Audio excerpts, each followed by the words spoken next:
전 세계 돌아가는 상황과 함께 맞물려서 북한에 대한 메시지를 전하게 될 텐데요.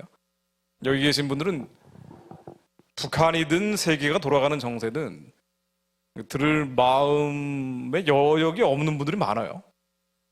어떤 면에서 이제 저도 전할 수 있는 여력이 없다고도 볼 수가 있습니다.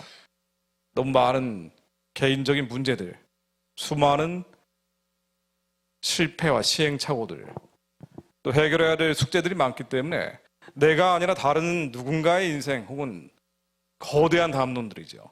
나라와 민족과 열방을 위해 기도한다는 건 쉽지 않은 일일 뿐 아니라 더더군다나 어려울 수가 있습니다. 그런 면에서 여러분들은 일종의 상처와 쓴뿌리를 가지고 있다고 볼 수도 있고요. 또 수많은 상실을 겪고 있다고도 볼 수 있습니다. 돈이 없고 물질이 없고 가난하고 또 병에 걸려 있는 분들도 있고요. 자녀들의 해결되지 않은 숙제들, 가정에는 또 얼마나 많은 문제들이 있습니까? 부모의 우리가 이제 벗어날 수 없는 많은 상황과 환경, 처지에 있는 분들이 많이 있습니다. 그래서 하나님께서 위로해 주시고 또 치료해 주시고 치유를 바라고 있는 그렇게 기도하는 분들이 많죠. 저도 마찬가지고요. 그런데 이런 이들에게 하나님께서 북한을 위해 기도하라고 하시고 나라와 민족과 열방을 위해 기도하라고 하는 건 굉장히 어렵고 힘들고 괴로운 일이기도 한데 그럼에도 불구하고 하나님께서 마음을 주셨기 때문에 하지 않을 수가 없는 거예요. 그래서 하나님께서 오늘 이 자리에 먼저 치유의 영으로, 회복의 영으로 우리의 아프고 상하고 병든 마음들을 고치는 예수 그리스도의 사랑이 이 자리 가운데 풍성하게 풀어질 수 있기를 먼저 축원하면서 시작을 해보려고 합니다. 내 코가 석자인데 누구 남의 문제를 얘기할 수가 있겠어요? 다들 그런 상황입니다. 이건 마지막으로 가면 갈수록, 세상이 끝으로 가면 갈수록 더 심해질 수밖에 없는 일입니다. 그런데 하나님께서 말씀을 통해서 심령이 가난한 자는 복이 있나니 천국이 그들의 것이미요라고 하셨고요. 애통하는 자들은 복이 있나니 그들이 위로를 받을 것이미요라고 하셨습니다. 북한 구원이 아니라 지금 당장 내 문제도 해결이 안 돼 있는데 무슨 북한 구원이냐라고 생각할 수밖에 없는 상황과 환경과 처지에 있는 분들이 많다는 얘기예요. 그럼에도 불구하고 하나님의 마음을 주셨기 때문에 내가 힘들고 아프고 괴롭지만 그럼에도 불구하고 내가 지금 당하고 있는 이 아픔과 힘듦과 괴로움은 더 큰 아픔과 더 큰 괴로움과 더 큰 상실에 처해 있는 이들을 위로할 수 있는 힘이 되기 때문에 말씀 그대로, 말씀에 나온 그대로 말이죠. 고린도서 1장에 나오듯 4절 우리의 모든 환난 중에서 우리를 위로하사 우리로 하여금 하나님께 받은 위로로서 모든 환난 중에 있는 자들을 능히 위로하게 하시는 이시로다. 예수 그리스도께서는 우리의 환난 가운데 위로하심으로 더 큰 환난 가운데 있는 이들을 위로할 수 있는 마음을 주시는 분입니다. 그래서 슬픔이 변화의 춤이 되게 하시고 배옷을 벗기고 기쁨으로 띠띠워 주시는 분입니다. 여러분들이 아무리 힘들고 괴롭고 아픈 상황에 있다 하더라도 그런 처지와 환경에 둘러싸여 있다 하더라도 인생이 늪에 빠져있고 도저히 꼬여가지고 되는 일이 없고요. 완전히 복잡하게 얽혀있다 할지라도 하나님께서 우리를 위로하시고 그 위로를 통해서 더 큰 고난과 환난과 시련 가운데 있는 이들이 위로할 수 있는 힘을 주실 것을 믿습니다. 우리 북한 구원과 해방을 위해 기도할 자격이 있어서 하는 게 아니에요. 그 정도로 여유로워서 하는 게 아닙니다. 그만큼 내 문제가 해결이 되어 있기 때문에 하는 게 아니라 오히려 더 슬프고 괴롭고 아프기 때문에 우리의 마음이 병들어 있기 때문에 이 병들어 있는 자들을 하나님께서 사망의 음침한 골짜기로 몰아가셔서 고난의 풀무 가운데 지근지근 밟으셔서 오히려 그 벌레만도 못한 삶을 살게 하시면서 더 벌레만도 못하는 이들을 위로할 수 있는 마음을 주시는 것을 믿습니다. 하나님께서 지혜와 계시의 신을 주시고 사랑의 영으로 우리의 마음을 만져주시어 위로해 주시고 치유해 주시고 치료해 주시고 그 치료의 영으로 더 큰 어둠과 흑암 가운데 잡혀있는 이들을 살려낼 수 있는 하나님의 기름 부으심이 있기를 예수 그리스도 이름으로 축원드립니다. 제가 세계 정세에 대해서 잠깐 말씀을 드릴 텐데요. 이 흐름들, 지금 돌아가고 있는 상황들을 여러분들이 대충 느끼고 있지만 정리하는 것에 불과합니다. 먼저 튀르키예 지진 얘기를 잠깐만 말씀을 드릴게요. 지난번에 제가 강연하면서 잠깐 언급을 했던 부분인데요. 2만 명 넘은 사람들이 사망할 수도 있다. 하나님이 왜 저런 아픔을 저 땅에 주실까? 물론 4개의 판이 만나고 있는 지진이, 대지진이 3번이나 있었던 곳이에요. 현대 들어서만 말이죠. 상습적으로 지진지대이기도 합니다만은 하나님이 이때 우리로 저 사건을 보게 하시는 데는 반드시 이유가 있다라고 저는 생각이 듭니다. 마태복음 24장에 주의 임하심과 세상 끝의 징조가 무엇입니까? 라고 제자들이 물어보니까 세상의 끝에 어떤 일들이 벌어집니까? 라고 물어보니까 주님이 그때 대답하셨던 게 이런 일들이 있을 거라고 말씀하셨죠. 나라와 나라의 소문이 있고 나라가 나라, 민족이 민족을 대적하여 일어나는 전쟁이 있고 기근과 지진이 있고 이것이 재난의 시작이라고 얘기하셨습니다. 우크라이나 전쟁이 이제 2년이 넘어가고 있는데 이 나라와 나라의 소문, 코로나 팬데믹에 이어서 이제는 나라와 나라, 민족이 민족을 대적하여 일어나는 전쟁, 이 전쟁도 좀 상식에서는 뛰어넘는 형태로 멀어지고 있는 게 아닌가라고 어수선한 분위기를 느끼고 있을 때 이번에 튀르키예에 지진이 난 거예요. 저기는 이슬람이 여전히 지배하고 있는 강고한 우상의 땅이지만 하나님께서 마지막에 한 번은 저 땅에도 은혜를 베풀어 주시어 버림받은 자들이 하나님께 돌아올 수 있는 역사가 있기를 정말 기도하고 있습니다. 이 지진이 변하여 저들의 심령 가운데 슬픔이 춤이 되는 날이 올 수 있기를, 예수가 그리스도임을 믿게 되는 날이 저 큰 고통과 환난과 어려움 가운데 소망이 싹트는 일이 있기를 기도합니다. 근데 그냥 저 사건을 들여다볼 수 없는 게 마지막 때 일어나는 대표적인 사인 중에 하나가 기근과 지진이라고 했는데 저 땅에도 기근과 지진이 벌어지고 있는 거예요. 근데 그날과 그때는 우리가 모르죠. 그날과 그때가 언제 올 것이다라고 얘기하는 게 대표적인 이단이고 그걸 시한부 종말론이라고 합니다. 우리는 절대로 그날과 그때는 알 수 없고 하나님만이 아신다는 것으로 입술로 자백합니다만은 그럼에도 불구하고 무화과 나무 가지 잎이 연해지면은 여름이 가까운 줄 느끼는 거예요. 심상치 않다. 코로나 팬데믹이 그랬죠. 3년 동안의 코로나 팬데믹 기간 중에 가장 많은 고통을 겪었던 것은 교회입니다. 왜 필요면 교회가 이렇게 치명타를 입게 됐을까? 유물론 사회주의 성향을 가지고 있는 사람들이 권세를 잡고 있기 때문에 그럴 수도 있다고 볼 수 있지만 전 세계적으로 교회가 어려움을 겪었어요. 아니 코로나 확진자가 기독교인만 나오는 것도 아닌데도 불구하고 하필이면 백화점을 셧다운하지 않고 공공기관을 셧다운하지 않고 지하철을 셧다운하지 않고 확진자가 나왔다 하면 기독교인이냐 그러면은 교회를 셧다운해버렸단 말이에요. 심지어 신용카드는 물론 버스카드까지 동선을 추적해서 이 사람이 어느 교회를 돌아다니는지 그 교회를 따라다니면서 셧다운했어요. 이게 한국에서 벌어진 일입니다. 확진자가 이 사람이 기독교인이다 그러면은 이 사람이 다니는 교회에서 전수조사를 해서 만일 전수조사를 통해 기독교인 중에 한 명이라도 더 확진자가 나오면은 예배를 중단시켜버렸단 말이에요. 이 난리와 난리 소문 가운데 어려움을 겪었던 첫 번째 장소는 바로 교회입니다. 이게 이제 출산으로 비유하면은 진진통은 아니고 가진통에 해당한다고 볼 수 있는데요. 이 세상 끝이 되면 이런 일이 벌어질 수도 있겠구나라고 우리는 그냥 가상 모델로 미리 체험한 것이라고 볼 수가 있어요. 이러다가 이제 전쟁이 벌어지고 기근이 나오고 이건 뭐지? 라고 느끼는 여러 가지 종말적인 사건들에 대해서 예전과는 다른 감도로 느끼고 있단 말이에요. 북한 문제도 사실은 이 종말적 사건 속에서 맞물려 톱니바퀴처럼 돌아가고 있다고 봐야 될 겁니다. 왜 그런 거 아니? 주님이 마지막 때 나올 대표적인 사인이 뭐냐? 불법이 성하는 거라고 얘기했습니다. 불법이라는 건 하나님의 말씀이 법인데 법을 지키지 않는 것. 성경 말씀이 법인데 이 법이 아닌 행태들이 창고라고 창이라고 넘쳐나는 것이 마지막 때라고 얘기하셨단 말이에요.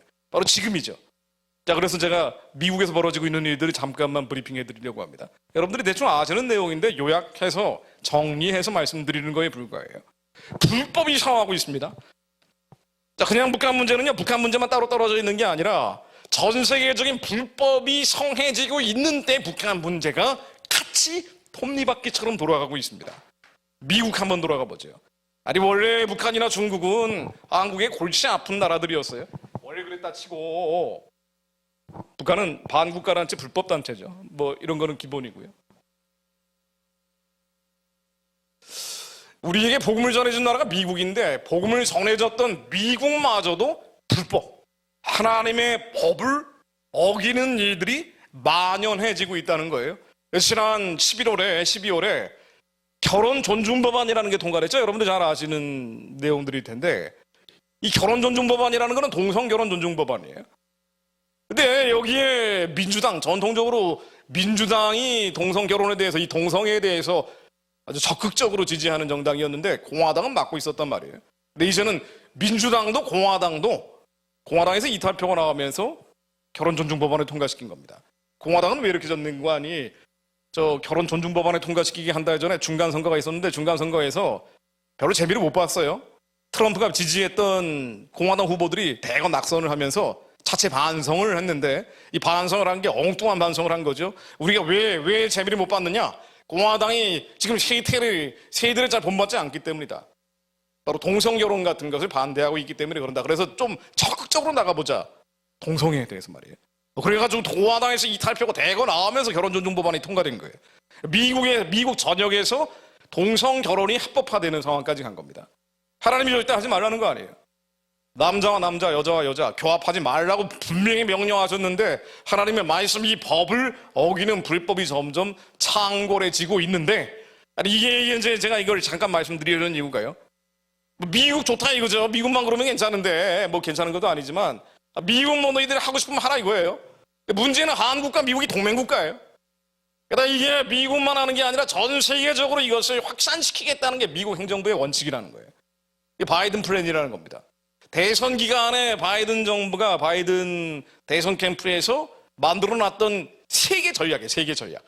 이 세계 전략을 지금은 아주 삐까번쩍하게 만들어서 집행하고 있는 단계입니다. 자, 이 바이든 플랜이라는 것은 Around the World라고 되어 있어요. 전 세계에 Advanced LGBTQ라고 되어 있습니다. 이 LGBTQ의 이퀄리티 평등을 동성애죠. 젠더 얘기예요. 이거를 전 세계적으로 퍼뜨리겠다는 얘기예요. 이게 세계 전략이다라고 스스로 밝히고 있습니다. A4지로 따지면 한 16페이지 되던데요. 제가 잠깐 읽어볼게요. 자기들만 하는 게 아니라 Support LGBTQ Youth라고 있습니다. 어린애들의 동성애 이 문제를 보호해주겠다라고 돼 있어요. 이게 이들의 계획이라는 거예요. 바이든 정부의 계획입니다. 그리고 요걸 위해서 이퀄리티 액트 평등법이라는 걸 통과시키겠다. 미국에서 차별금지법이 주마다 많은 주들이 특히나 서부에 있는 주들 공화당이 약하고 민주당이 강한 주들에서는 통과가 되고 있는데 이거 말고 전 미국을 아우르는 평등법을 통과시키겠다고 하고 있습니다. 이 평등법이 통과가 되면은 기존의 LGBTQ에 대해서 비판적 언사를 못하던 것이 훨씬 더 강화돼서 한국도 굉장히 강한 축이에요. 지금 차별금지법이 통과되어 있지 않지만 차별금지법이 평등법이라는 거 아니에요? 평등이라는 이유로 이 소수의 보호라는 이유로 다수를 보호하지 않는 법을 통과시키는 것이 미국 바이든 정부의 전략이다라고 얘기하면서 이걸 자기들만 하는 게 아니라 파이트 하겠다, 싸우겠다고 하고 있어요. 글로벌하게 싸우겠다고 하고 있습니다. 특히나 유스, 어린애들에게 LGBTQ 개념을 집어넣는 것을 전 세계적으로 파이트, 싸워나가겠다. 이 바이든 정부가 하고 있는 거예요. 그럼 이제 공화당이 나오면 좀 달라져야 되는데 공화당은 이걸 막을 수 있느냐? 공화당도 지금 막을 수가 없게 된 거예요. 결혼 존중 법안을 공화당도 같이 통과시켜 버렸거든요. 그러니까 다음번에 누가 공화당에 뭐 트럼프가 아니라 뭐 누가 나오든 간에 펜실베니아 주지사가 나오든 누가 나오든 간에 말이에요. 이게 이제 미국의 대세처럼 왜 이제 거스를 수 없는 상황으로 가고 있다는 얘기입니다. 싸우겠다, 전쟁하겠다는 얘기까지 나오니까 컴뱃이라는 표현도 나와요. 컴뱃 섹슈얼 오리엔테이션이라고 되어 있습니다. 젠더 아이덴티티 바이어스. 우리의 전쟁을 하겠다. 유엔과 함께 유엔이 캠페인한 것과 함께 어린아이들까지 동성애 개념 집어넣기 위해서 파이트 싸우겠다. 컴뱃 전쟁하겠다. 이거 하고 있는 짓이 이거예요. 근데 이거를 자기들만 하는 게 아니라 전 세계적으로 글로벌리하게 하겠다. 한국이라고 지목하진 않았지만 사실은 한국을 지칭하는 거예요. 한국이 차별금지법을 끝까지 막아내고 있으니까 한국 교회가 필사적으로 저항하고 있기 때문에 막아진 거 아닙니까? 그래서 미국에 이제 몇 년 오래 있다 보니까요. 10년이 넘었는데 사실은 이제 미국 왔다 갔다 한 게. 미국에서 이제 기도하는 교회다 그러면은 한인 교회 말고는 별로 찾기가 어려워요. 아니면은 조금 좀 치우쳐 있는 교회들. 뭐 기름 부으시면 좋은데 이제 말씀에서 비껴나가가지고 좀 이상한 방향으로 가는 그런 교회들. 유럽 교회들은 이미 쇠퇴해 버렸다고 얘기하는데 미국 교회도 급속하게 쇠퇴하고 있고. 그래서 그나마 남아있는 게 한국 교회 말고는 둘 씻고 찾아봐도 없더라는 거예요. 이 얘기는 유럽 교회가 끝나가고 있다.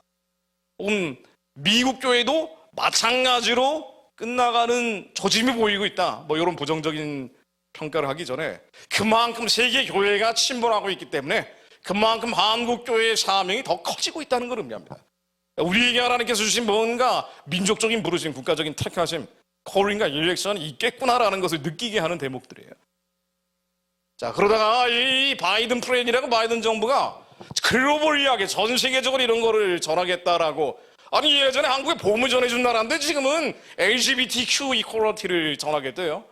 동성애 개념을 전하겠다고 하고 있는데, 그래서 세계 전략으로 컴뱃, 파이트, 전쟁하겠다, 싸우겠다라고까지 하는 미국이, 한국과 미국이 동맹국가이기 때문에 그래서 보내는 사람이 바로 이 골드버그 미국 대사죠.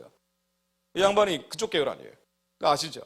지난해 퀴어 축제 때 이 양반하고 같이, 골드버그 대사하고 같이 미국뿐 아니라 유럽에 있는 나라들 대사들까지 나와가지고 성소수자를 보호하고 지지하는 외교관 모임이라는 거 만들어가지고 뭐라 그랬어요? 한국 서울에서 하는 퀴어 축제에 나와가지고 한국한테 뭐라 그랬습니까? 차별금지법 만들려고 그랬죠. 마치 한국이 문명의 수치를 보이고 있는 그런 야만 국가인 것처럼 몰아갔단 말이에요. 내정 간섭적인 발언을 아주 노골적으로 하고 갔어요. 예전에 보험을 전해줬던 나라들, 예전에 한국 교회를 세워줬던 나라들이 지금은 LGBTQ, 이 동성애 젠더 개념을 주입하기 위해서 발버둥을 치고 있는 게 지금 현 세태입니다. 이거는 굉장히 심각한 문제죠. 그나마 20세기에는 말이에요, 이 마르크시즘이라고 하는 공산주의는 국가가 지켜줬어요. 그리고 미국이 지켜줬단 말이에요. 근데 이 시기는 20세기 마르크시즘이 사라지지도 않았는데 북한하고 중국은 여전히 공산주의가 있단 말이죠. 그리고 거긴 교회가 없어요. 혹은 없어지고 있는 중입니다. 시기 남쪽으로 밀려오는 순간 남한의 교회가 그냥 초토화돼 이 수밖에 없는데, 이 전통적인 교회의 적과 함께 이제는 교회를 지켜줬던 국가도 미국도 믿을 수가 없는 상황. 21세기 네오마르크시즘이라는 건 아주 골치가 아픈 거란 말이죠. 서서히 교회를 밑바닥부터 해체하고 있기 때문에 그렇습니다. 여기에 낙태 개념까지. 자, 미국에서 하나님이 하지 말라는 거, 이 법에 어긋나는 거, 이제는 소매 약국에서 낙태 약을 자유롭게 사고 팔 수 있게 FDA가 승인을 해버려서, 이게 이제 왜 그러냐면요, 미국 대법원에 에이미 베롯이라고 해가지고 트럼프 대통령이 퇴임하면서 지명을 한 대법관이 있단 말이죠. 이 대법관은 평생 종신직이기 때문에 아주 영향력이 큽니다. 그래서 이 사람이, 에이미 베롯이라는 사람이 아주 보수적인 동성애 낙태에 대해서 비판적인 판결을 내릴 것 같으니까 바이든 정부가 서둘러서 이 동성애 낙태 하나님이 절대 하지 말라는 것만 골라가지고 어떻게 하면 행정 입법을 가지고 적극적으로 확산시켜 볼까 하면서 나오는 꼼수들이 바로 이런 것들이란 말이죠. 이 전 세계적으로 벌어지고 있는 일들, 불법입니다. 하나님 하지 말라는 거. 아니, 모태로부터 모태 짓기 전에 너를 알았고, 배에 나오기 전에 너를 성별하였고, 예레미야 1장 5절 말씀입니다. 이미 태중에 있을 때부터 하나님께서 사람으로 정하셨는데도 불구하고 이 모든 법을 무시하는 일들이 벌어지다 보니까 이런 희한한 일들까지 나오는 거죠. 이게 이제 무슨 배 나온 남자 뒤에 친구가 안고 있는 게 아니고 부부예요. 이제 여자 역할하는 남자가 아이를, 잉태한 태를 장에다 넣은 거예요. 인터넷 보면 이런 뉴스들이 너무 많이 나오니까. 애들 있으니까 빨리 넘어가겠습니다. 하나님은 창세기 1장 27절, 하나님이 자기의 형상 곧 하나님의 형상대로 사람을 창조하시되 남자와 여자를 창조하셨습니다. 다 말씀에 정답이 있단 말이죠. 정치, 경제, 사회, 문화, 모든 영역은 이 성경을 가지고 들여다볼 수 있는 창을 우리에게 만들어 주셨는데, 남자와 여자 말고 다른 성을 만든 적이 없단 말이죠. 하나님은 중간이 없어요. 중간지대가 없단 말이죠. 젠더 플루이드라는 것도 없단 말이에요. 성이 왔다 갔다 하는 그런 것도 없는 거예요. 수많은 사회적 성들이 있다고 하면서 남자 여자 말고 자기가 스스로 바꿀 수 있는 트랜스젠더가 있다라고 하는 거, 그거 없단 말이죠. 성경에는 없는데 우리는 이 성경에 나온 것이 지리다라고 얘기할 수 있는 자유가 있는데도 불구하고 이거 얘기조차 못하도록 이퀄리티 액트라는 것으로 미국에서 아예 입을 봉쇄해버리려고 하는 거고, 지금 한국에서는 차별금지법으로 입을 막아버리려고 하는 거예요. 지위 선포를 못하게 말이죠. 그러니까 온갖 불법이 지금 창궐하고 있는 게 전 세계적인 흐름이라는 겁니다. 그리고 한반도 역시 마찬가지예요. 여러분, 이 동성애 문제하고 북한 문제는 동전의 앞뒷면입니다. 정확히 앞뒷면이에요. 그러니까 왜 그런지 이해를 하고 기도할 필요가 있습니다. 한국에서 차별금지법을 막아내려면요, 우리 아이들의 동성애 낙태 온갖 불법으로부터 막아내기 위해서는 성경에 나오는 하나님의 명령과 율법과 언약을 지키지 못하도록 하는 사회적인 세태로부터 막아내려면요, 북한은 여는 수밖에 없어요. 지금 유일하게 하나 탈출구가 있는 게 북한의 우상숭배 체제가 평화적으로 빨리 무너지는 겁니다. 그래서 동성애 문제와 북한 문제는 정확히 앞뒷면입니다. 북한을 추종하고 있는 사람들이 한국에서 반드시 만들겠다는 법이 뭔고 아니에요? 차별금지법이에요. 희한하단 말이죠. 왜 그러냐면요, 차별금지법을 만들겠다는 사람들은 이른바 요즘 유행하는 사회주의 서적들은 다 젠더 얘기예요. 한국에 들어온 사회주의자들은 주체사상파, 주사파라고 부른다고요. 중국에 들어간 사람들은 모택동주의자, 마오이스트라고 불러요. 러시아에 들어간 사람들은 레닌주의자, 레니니스트, 스탈린주의자라고 부른단 말이죠. 근데 한국에 들어와서는 김일성주의자가 된 거예요. 그래서 이 사람들이 주체사상파라고 부르고 북한을 추종하고 그 뒤에 있는 요즘 시진핑까지 추종하는 단계에 가고 있는데, 이 양반들은 기본적으로 사회주의자들이기 때문에 유물론이죠. 이 사회주의자들은 요즘 유행하는 트렌드가 젠더 얘기예요. 주사파들이 보는 책이 다 젠더 책이에요. 이 양반들이 한국에서 만들겠다는 첫 번째 법이 차별금지법이에요. 한국의 주사파들이 더 많아지면 제일 먼저 만들어지는 건 차별금지법입니다. 북한 문제와 동성애 문제는 떼야 뗄 수 없습니다. 방어하는 것이 차별금지법 저지라면 공격하는 것이 북한의 우상숭배 체제가 평화적으로 무너지는 겁니다. 자, 이거는 제가 설명을 좀 드려야 돼요. 이해가 잘 안 될 수가 있기 때문에. 교회에서 했던 강의 영상 앞에 조금 길게 붙였습니다. 이어서 또 말씀을 드리겠습니다만은, 제가 이 앞부분에서 강조한 건 뭔고 아니에요. 더 이상 방어적인 방법으로는 방어할 수도 없다는 겁니다. 차근법을 막아낼 수가 없습니다. 북한이 열려야 돼요. 평양이 열려야 합니다. 한국교회가 지금까지 헌신적으로 교회를 지켜냈습니다. 전 세계적인 젠더 쓰나미 앞에서 막아냈습니다. 더 기도합니다. 가짜 평화, 거짓 평화에서 벗어나게 하시고, 이 위선적인 평화, 이기적인 평화에서 벗어나서 진정한 8천만 한민족의 평화를 위해 북한 우상체제가 무너질 수 있도록 기도하게 하옵소서. 정확하게 분별할 수 있는 분별의 영을 한국교회에 허락해 주옵소서. 그것을 위해 남은 자들이 먼저 깨어 부르짖게 하시고, 하나님, 저희들이 기도할 여력이 있어서 자격이 돼서 하는 것이 아님을 누구보다 저희들이 잘 알고 있습니다. 하나님, 기도하는 자들, 하나님의 마음을 품고 부르짖는 자들을 보존시켜 주시고, 지혜와 계시의 신으로, 총명의 영으로, 모략의 영으로 충만케 하시며, 저희들이 끝까지 버티고 견디고 인내해서 마침내 예수님 다시 오시는 날, 잘하였다 충성된 종아, 이 나라와 민족을 향한 부르심을 너희들이 지켜냈구나, 힘들었는데 끝까지 버텨냈구나, 그리고 내 마음을 시원케 했구나, 의의 멸류관 쓰는 자들이 되게 하옵소서.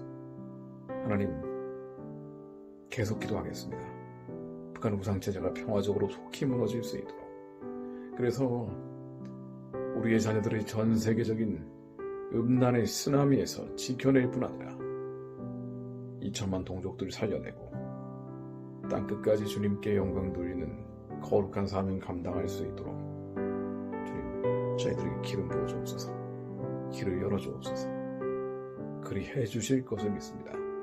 끝까지 견디고 인내해서 하나님의 선한 뜻 이루게 하옵소서. 예수 그리스도 이름으로 기도드립니다.